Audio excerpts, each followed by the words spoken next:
Magandang araw mga boss, dito na tayo sa part 2. Ang problema ni customer, pag nalubak daw siya, merong lumalagotok dito sa ilalim, naramdam niya hanggang sa manibela. Isa pa, pag nililiko ni customer yung manibela, medyo matigas. Tapos pag nagpreno naman siya, nako po, meron naman ding ingay, may lumalagitik.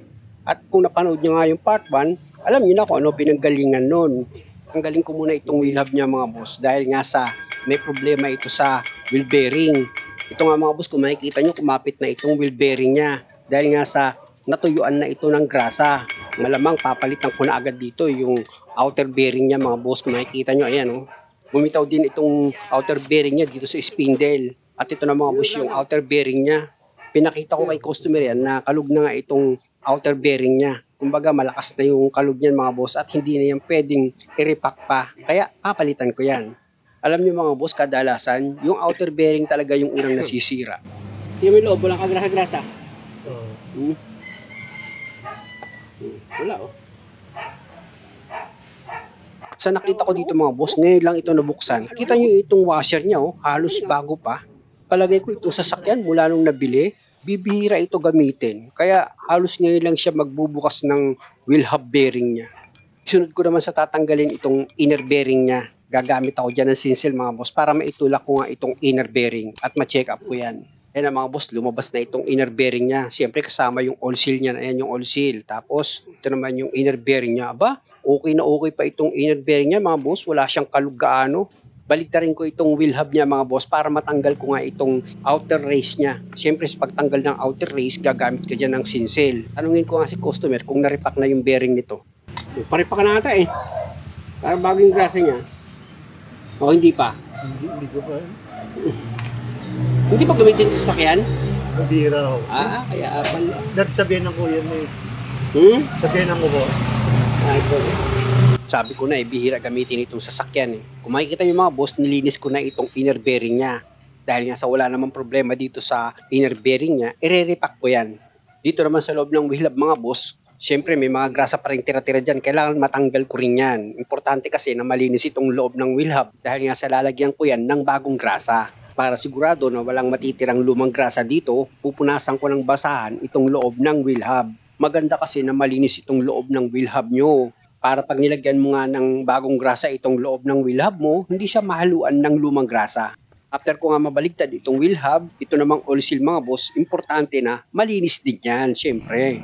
Nakita nyo naman siguro mga boss kung paano ko nilinisan yung inner bearing, pati itong oil seal, di ba? Kayang-kaya nyo gawin yan kung kayo ang gagawa ng sasakyan nyo. After nyo malinisan itong oil seal, kuha ka na ngayon ng sinsel. Sa pagtanggal nitong outer race mga boss, sinsilin nyo lang yan para lumabas siya. Meron naman niyang gatla eh, na ang patatamaan nyo lang yung outer race. Ayan mga boss, kung makita nyo, natanggal ko na yung outer race. Baligtarin ko itong rotor disc para mailagay ko na itong bagong outer race niya. Ayan mga boss, kung makikita nyo, i-balance nyo muna siya. Kumbaga ipantay nyo muna dito sa wheel hub nyo. Pag pantay na siya, ipatong nyo ngayon itong lumang outer race. Tsaka nyo ngayon ipahiga itong sinsel, paluin nyo yan para balancing bumaba itong bagong outer race dito sa loob ng wheel hub.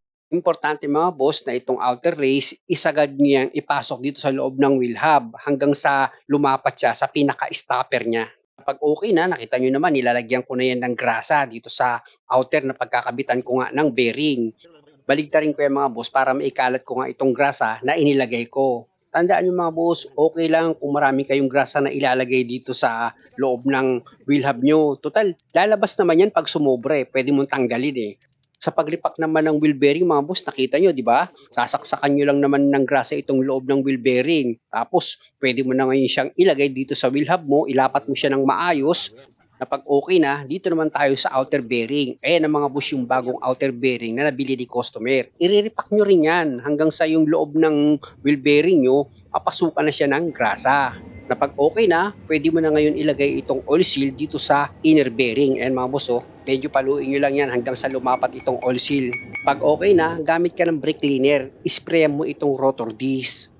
Ayan, nakita nyo, inisprayan ko yan. Tapos, gamit ka ngayon ng basahan para ma-wash out yung kumapit na grasa dito sa rotor disc mo. O, di ba? Ganun lang naman siya kadali, mga bossing. At dahil sa okay na yan, ipadiretso ko muna itong manibela ni customer para mailagay ko na nga itong wheel hub ni customer. Ayan na mga boss, kung makikita nyo, salpak ko na ngayon itong wheel hub. Siyempre, kasama yung rotor disc dyan. Saka nyo ngayon itulak maigi itong wheel hub para lumapat siya dito sa spindle. Ayan mga boss, kung makikita nyo, itinulak ko itong wheel hub niya. Tapos isunod ko na dyan sa ilalagay itong outer bearing niya. Pag medyo matigas ipasok itong outer bearing, itulak mo ng sinsil yan mga boss, paluin mo dahan-dahan hanggang sa lumapat na itong outer bearing niya dun sa pinaka outer race. Pag okay na, tanggalin mo na itong sobrang grasa. Ayan mga boss, kung makikita nyo, di ba? Tatanggalin mo lang itong sobrang grasa. Tapos, pwede mo na ngayon ilagay itong washer niya. Merong guide yan mga boss, kaya sundin nyo yung guide sa paglagay nitong washer. At yung lumabas na grasa, tanggalin mo rin siya. Tsaka mo ngayon ilagay na itong nut.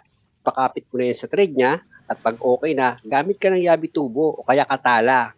Kaya lang, wala naman akong katala, kaya yabi tubo ang ginagamit ko dyan mga boss sa paghigpit. Pag humigpit na itong nut, tinitigilan ko na yan. Iikot ko muna ulit itong wheel hub niya. Yan, ikot ulit. Diba? Tapos, tanggalin mo ulit yung grasa na lumabas. Tsaka mo yung gamitan ng yabi tubo, higpitan mo siya ulit. Kung humigpit na, tigilan mo, ikot mo ulit itong rotor disc. Ayan, ikot, ikot. Tapos, tigil, higpitan mo ulit itong nut. Kung napapansin nyo, konting higpit na lang yung nagagawa ko. Pero, ikutin mo pa rin itong rotor disc niya. Ayan. Di ko na pinas forward yan mga boss para makita nyo, no? Tapos tigil, higpitan mo siya ulit. Ay, kung napapansin nyo, medyo pinapalo-palo ko na sa paghigpit itong nut. Pero, ikot pa rin after nun. Yan, ikot. Tapos, higpitan nyo siya ulit. Mapapansin nyo kasi dyan mga boss, kapag iikot ko itong rotor disc, lumuluwag yung nut. Nahihigpitan ko pa siya. Samantalang pag hinigpitan ko naman, sinasagad ko itong nut. Pero kita nyo, nahigpitan ko pa rin. Yun nga lang, pakonti ng pakonti, yung paghigpit ko dito sa nut. Hanggang sa dumating na yung time niyan mga boss, kung makikita nyo, ayan o, halos ayaw niya nang umikot. Pag ganyan mga boss, para sa akin, okay na yung clearance ko dito sa bearing. Mararamdaman nyo naman na okay na yung pagkakahigpit nyo dito sa bearing dahil nga sa smooth na yung ikot nitong wheel hub nyo. Sa pakiramdam nyo nga, hindi siya mahigpit, hindi rin siya maluwag. Pero may isa pang diskarte dyan. Isagad mo sa paghigpit itong nut. Halos hirap na sa pag-ikot itong wheel hub mo. Kamo ngayon luwagan yung nut para magkaroon siya ng play dito sa bearing. Pero kung may iba kayong diskarte na mas maganda, o di mas okay yun, syempre naman, pag okay na yung pagkakagawa mo, huwag mong kalimutang ilagay itong cutter pin niya. Kasi ayan yung maglalak dito sa nut para huwag siyang lumuwag. After mo may ilagay yung cutter pin ng maayos, ilagay mo na itong cap niya.